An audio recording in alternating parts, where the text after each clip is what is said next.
At my sister's marriage day, I received only a stale slice of bread. My mother scoffed. That's all you're worth. What if the most important day of your sister's life became the moment you decided to expose every dark family secret? Because for me, it all started with a single, stale piece of bread at her five-star wedding. Can you believe it? A dry, pathetic crust served on a porcelain plate at a lavish affair dripping in gold and privilege. That's all they thought I deserved.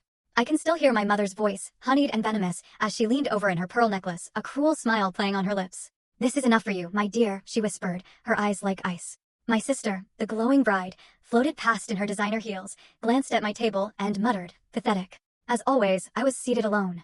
No place card, no wine, no name on the guest list. Just that lonely, stale piece of bread. In that moment, I had two choices.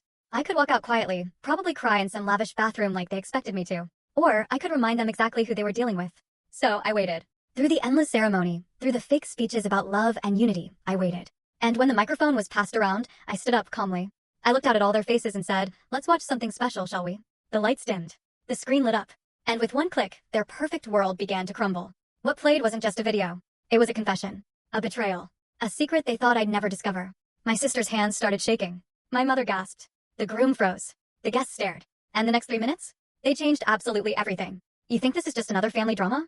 No. This is the raw truth behind a perfect wedding. And what happens when the quiet one decides not to stay quiet anymore? Stay with me, because this isn't about revenge. This is about justice, and it's only getting started. My name is Iris Whitmore, and at 38, I'd lived alone in a modest third-floor apartment in Brooklyn for a decade. I'm a photographer, but not the glamorous kind, shooting fashion spreads or high-society weddings. I'm a quiet observer of life. My lens seeks truth in the mundane, wrinkled hands holding coffee cups, eyes that have seen war, children laughing, worn-out sneakers. It's not flashy work, but it's honest. And in a world obsessed with appearances, I'd learned to find dignity in that honesty.